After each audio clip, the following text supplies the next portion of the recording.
In the headlines, 6 killed in Plateau as sectarian violence spreads.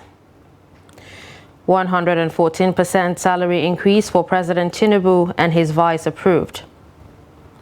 Federal government to introduce new anti-cancer vaccine. And on the foreign scene, armed factions in Somalia's Puntland agree to ceasefire after clash. Hello and welcome to Trust News Update. I'm Darshan Hussaina Usman.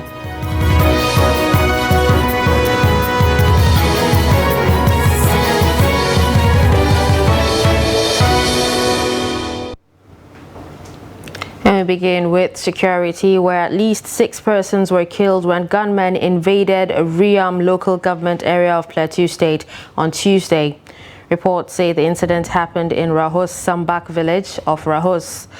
A source from the community said the attackers ambushed and killed 2 people when mourners went to bury the corpse of a hit-and-run accident victim. According to the source, the other 4 were killed after they decided to proceed with the burial after initial attack. The police public relations officer of the Plateau State Command, Alabo Alfred, was yet to confirm the incident as at the time of this report. Meanwhile, Governor Caleb Mutfwang of Plateau State had said 80% of the attacks in the state are pure genocide. Mutfwang stated this during an interview with over 15 communities, where over 15 communities were attacked and 30,000 people were displaced. The Assistant Inspector General of Police, Musa Haladu, who is in charge of Zone 4, has visited some of the crisis areas in the Plateau State capital. The AIG was in the state to get first-hand information about the crisis bedeviling the state in recent times. Ado Musa has the report. The AIG is visiting the state to inspect the security situation of the crisis areas and to condole with the government and people of the state over the loss of their loved ones. Mr. Haladu promised to work with the state government to restore peace. To solve this problem, but I pray, I was prayed in this office, by the grace of God, which I have started here. So what the grace I planted was by the grace of God, we pray and God will give it that wisdom. The state governor, Barrister Caleb Mutfwang, appealed to the people of the state to remain calm as his government will ensure lives and properties are protected. And therefore, we are looking for lasting solutions. And let me seize this opportunity again to appeal to our people of the plateau to remain calm, that all hands are on deck to be able to address these issues and arrest this ugly situation. More than 200 people were killed in recent time in the villages of Mangu, Barikiladi, and your local government areas. Ado Musa, Trust TV News, Jos. Still on security, trouble is brewing between farmers and herders over a grazing reserve in Yenhoho village area of Kaita local government of Katsina State. According to reports, the disagreement started when Kaita local government split and allocated a grazing reserve meant for herders to some farmers. Abdullahi Yamadi visited the area and files in this report for Trust Television News. This entire area was said to have been a great reserve for herders centuries ago, but in 2020, Kaita local authorities split and allocated it to farmers for agricultural purposes. This does not go down well with the over 1,500 herders of the area who protested what they described as insensitivity and lack of concern to their plight. According to them, this is happening even as there is an agreement between the herders and the local authorities here. The agreement was that the herders will allow the farmers to cultivate the forest reserve for 3 years, which elapsed in 2023. Kaita local government splits all this place, which before serves as grazing reserve and also serve as our only cattle route. There is an agreement signed by all stakeholders, including traditional rulers and members of Mieti Allah, that farmers will no longer cultivate this place. but it was violated.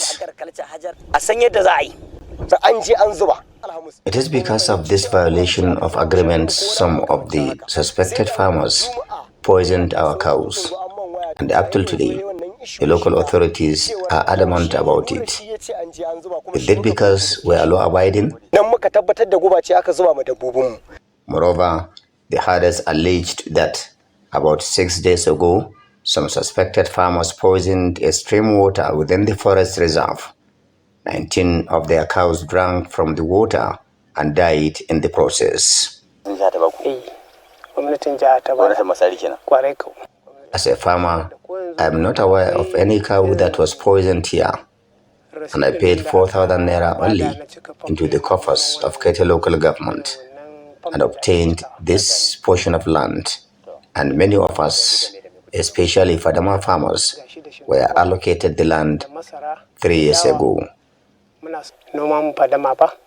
Though some arrests were made, Kete local authority is saying the herders have no claim to make, as they have more than enough grader reserves in the area beside the ones separated and allocated to the farmers. It's not grazing reserve. The area is divided into two. That's area at the back and area in the front. The farmers asked for that area in the front, and the area at the back was left to the Fulani people. At the height of insecurity in the state, many Katsina residents are saying authorities need to wade into the issue immediately to prevent possible breakdown of law and order. Abdullahi Izuma Yamadi, Trust Television News, Katsina.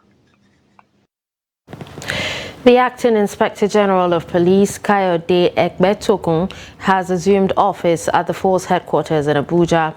His arrival comes a day after he was decorated by the Vice President, Senator Kashim Shettima, as the 22nd IGP of the Nigeria Police Force. The acting IGP, who acknowledged the enormous responsibility that accompanies his appointment, appealed for cooperation and teamwork, promising to run a transparent and integrity-driven regime. Stressing the importance of community policing as one policy thrust of his administration, he revealed plans to strengthen the intelligence gathering capabilities of the force. He also hopes to build a stronger interagency collaboration and deepen the technology approach to guaranteeing internal security. In his farewell speech, the former IGP Usman Alkali Baba said he led a team that made a notable impact on internal security, adding that he's optimistic he's leaving a more improved force behind. The rise in criminality is turning life into a nightmare for some residents of the FCT who are becoming victims of the new trend of car break-ins in the nation's capital. In this report, Kabir Lawal speaks to some experts on how this menace can be curbed. The report. Car break-in and illegal forced entry into a vehicle, typically to steal something, has been on a steady rise in the FCT. Motorists who innocently park their cars are usually oblivious that someone is watching to break in and cut away valuables like laptops, car documents, and others. However, security expert Kabir Adamu said car owners should make it their responsibility to keep their valuables out of the car to avoid being robbed. Sometimes they steal mirrors, sometimes it's the insignia on the vehicle, but most other times is what people leave in the vehicle. So bags, envelopes, and other valuables. So that is where I'm saying the owners of the vehicles are to blame. But more importantly, the security agencies whose responsibility it is to protect those assets, I think, take more of the blame. He further advised car owners to endeavor to make use of alarms which will alert people around the area when such illegalities are about to be perpetrated. You need to take certain measures before they become traceable. So as an example, when you have an asset, depending on the make of the asset, almost all of them, first they have this double authentication option. Once you buy devices like that, activate that, especially for your, the operating systems. It allows you to do that. Then for the device itself, most of them, modern devices, they have options for tracing where they are once they are online. Residents of the Federal Capital Territory said they are dismayed how their valuables have been carted away by hoodlums, adding that security operatives should complement the effort of the car owners by safeguarding cars in public spaces. It's a very bad attitude. It is not called for at all. So the government can also try to do something about their situation and condition by creating more jobs and make things easy for the citizens. Because somebody who is well-to-do or who is living a reasonable life cannot just break into somebody's car. I feel terrible because it's something that's usually very unexpected, and you would always have plans, and those kind of things usually disrupt your plans. So if they do that, it will really be heartbreaking, honestly. Honestly, I would tell them to honestly, it's unfair, it's unjust. And personally, I think if they are caught, they should be really punished. The law, it's unkind for a human being to be unkind to another human being. It is actually disheartening to break into someone's car and go with their belongings. I'm calling on the youth who indulge in this kind of acts to stop and engage themselves with work to keep them busy. The youth should know the kind of company they keep, which goes a long way to tell people who you really are.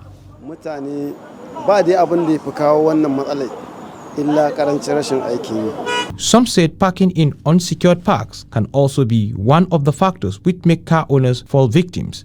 They, however, called on government to make it mandatory for those involved in this cruel act to be made to face the full wrath of the law. Kabir Lawal, Trust. The Revenue Mobilization, Allocation and Fiscal Commission has approved a 114% increase in the salaries of elected politicians, including the Vice President, the President, governors, lawmakers, as well as judicial and public office holders. The Commission urged the 36 states' Houses of Assembly to hasten efforts to amendment of relevant laws to give room for upward review of remuneration packages for political, judicial and public officers. The RMAFC chairman, Mohammed Shehu, represented by Federal Commissioner Rekia Tanko Ayuba, made the call at the presentation of the reports of the reviewed remuneration package to Kebbi State Governor Nasser Idris on Tuesday in Birnin Kebbi. He said the implementation of the reviewed remuneration package was effective from January 1, 2023, adding that the move was in accordance with the provision of paragraph 32D of Part 1 of the third schedule of the 1999 Constitution of the Federal Government as amended. The Cross River State Governor Basi Edet Otu has ordered the immediate ban of all commercial motorcycles within the Calabar metropolis. The Chief Press Secretary to the Governor, Emmanuel Ogbeche, who disclosed this in a statement on Wednesday, said the ban followed due consultations with security chiefs in the state. According to the statement, those willing to use their motorcycles to earn a decent living are restricted only to remote areas away from the city center. The state government warned that anyone caught violating the directive will have their motorcycle impounded and offender prosecuted. The state government, while warning against the vandalization of public assets like street lights, lampposts and traffic lights, also advised criminals to desist forthwith as culprits will be made to face full wrath of the law. Governor of Kano State, Kabir Yusuf, has directed that all 19 commissioners or commissioner nominees must comply with the Code of Conduct rules. According to the governor, by the announcement, the nominees are expected to declare their assets within the best possible time before their onward screening at the State Assembly. The governor, in a brief communique on Wednesday, vowed that no commissioner nominee will be sworn in as cabinet member without filling the assets declaration form from the Code of Conduct Bureau. Governor Yusuf reiterated his commitment to the people of Kano State, noting that transparency and accountability remain the basic principles of his administration, which will be applied to champion good governance as promised in his blueprint. The governor's comments comes a few hours after he vowed to publish the names of individuals who allegedly received illegal land allocations from former governor Abdullahi Umar Ganduje at the Kano Polytechnic. You're watching Trust News Update. Coming up after the break, we take a look at Generation Z and digital distractions. Stay with us.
Welcome back and thanks for staying with us. If you're just joining us, you're watching Trust News Update, a recap of our top stories.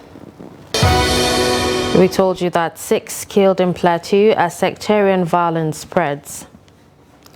You also heard that 114% salary increase for President Tinubu and his vice approved. Moving on to health, a federal government says it will introduce a new vaccine called human papillomavirus vaccine into the country in 2023 to tackle cervical cancer. The vaccine will be introduced through National Primary Health Care Development Agency into rural communities. This was disclosed at a stakeholders meeting between the National Primary Health Care Development Agency and Southeast traditional rulers on primary health care delivery held on Wednesday in Awka, the Anambra State capital. The Executive Director and Chief Executive Officer of NPHCDA, Faisal Shaib, represented by the agency's Director, Diseases Control, Dr. Basi Okposen, urged the Southeast traditional rulers to support government and educate their wards on the need to be vaccinated. He encouraged the monarchs to raise awareness about the importance of preventive care, early detection, and regular health checkups in their communities. The World Health Organization representative to Nigeria, Walter Mulumba, represented by the Zonal Coordinator Southeast, Chukwumwanya Igboeku, said Nigeria and its partners like WHO have been sustaining the zero wild polio status since 2016 in Nigeria, adding that enormous work has gone into containing variant strains of the polio virus in the country. Parents have been called upon to closely monitor the activities of the awards in order to create a chance of a better future for them. Trust TV's Zainab Garai speaks to a cross-section of FCT residents on the need to give Gen Z proper orientation in the face of technological distractions that are characteristic of the 21st century. The report. Generation Zero, popularly known as Gen Z, is broadly defined as the 72 million people born between 1997 and 2012. It is a stage of growth that requires close monitoring of infants by parents. This generation is often believed to be more upwardly mobile in line with the technological advancements of the Jet Age. This makes them inclined to independent-mindedness, individual creativity, and a sense of exploration that the older generation, especially parents, find disturbing. Hence, they want the Gen Zs to adopt norms and values that will better their lot. Everything you see yourself doing boils down to upbringing. When you talk about the former generation, their upbringing is so unique that they imbibe in them the mystery behind culture, and culture is all about respect and way of life. But nowadays, what the parents see themselves doing, we don't call it culture. They pet children into destruction. It's quite different now, and different not just not in a negative way, I could say. It's in a positive way. I think we are evolving. You know, some of the things that used to look sensible in the past, all of a sudden doesn't make sense anymore. And it's not because people are abandoning their culture. I think we are just evolving and getting new cultures as. Some Nigerians on the streets of Abuja said the Gen Zero need to be taught simple etiquette, such as how to eat, dress, and live respectable lives. Well, I think it has to do with the new trend of what we are having in the society. Like I do tell my people, my staff in the office, this phone that we have is creating a lot of immorality, disrespect to the elders. You say children of nowadays, when we are growing up, we bend down to greet our elders. But now they shake hands. Some of them will not even greet you. And they expect so much from you as a daddy, as your boss. They don't give you in return. So what do you expect? The value will be degenerating down. Modernization has changed everything. Like the old generation now, we now got some advice from internet. We seem to imitate what we see online. Like in the old generation, people then focus on what the parents teach them. But now we get if you go online now, you start seeing different things, so you want to imitate. They also want Gen Zero to learn from an early stage and develop greater appreciation for diversity while finding unique identities for themselves in a world that is constantly forcing people to live lives that do not reflect their true selves. Zainab Garai, Trust TV News, Abuja. In business, the current devaluation of the Naira has increased the debt burden of states in Nigeria. Calculated on the current rate of 664 Naira to a dollar, the state's external debt burden has hit about 3 trillion Naira. Top debtor states like Lagos, Kaduna, Cross River, Akwa Ibom, and others have seen their debt stock balloon. The external debt load of the 36 states and the Federal Capital Territory may increase to as high as over 40% due to floating of the Naira by the Central Bank of Nigeria.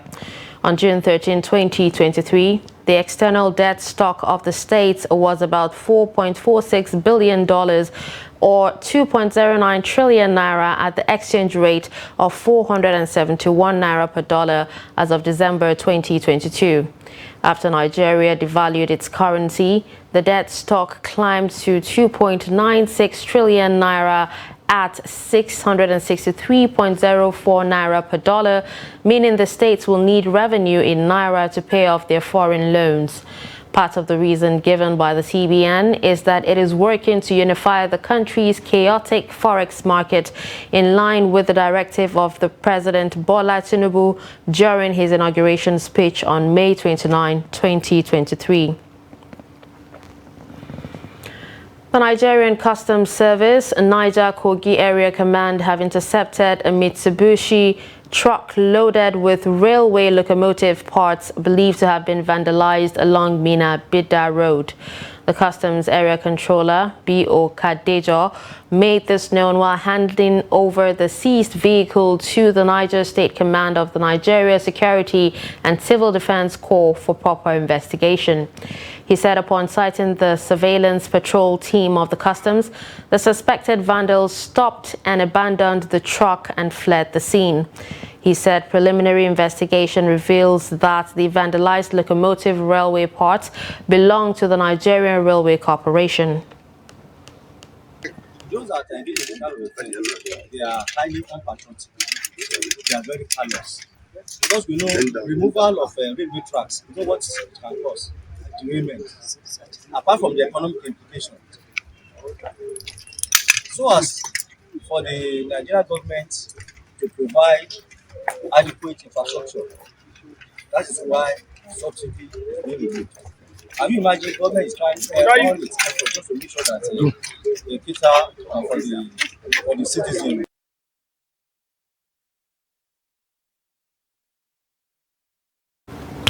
Now we'll move on to the foreign scene, where armed factions in Somalia's semi-autonomous state of Puntland have agreed to a ceasefire a day after at least 26 people were killed and 30 injured in clashes over proposed changes to the region's voting system. A group of traditional elders say they helped negotiate a pause in the fighting on Wednesday.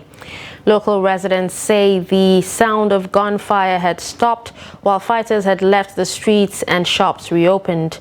Regional forces and fighters loyal to the opposition fought fierce street battles in Garowe, the Puntland capital, on Tuesday as the local parliament debated constitutional changes that include the introduction of one-man, one-vote elections. Opposition groups in Puntland, which lies along the country's northeast Indian Ocean coast, accused the region's leader, Abdullahi Deni, of seeking to extend his term in office beyond January next year or help tip the ballot in his favor. And with that, we've come to the end of Trust News Update. Don't forget to follow us across all our social media platforms. I'm Darshan Hussaina Usman. Thanks for watching.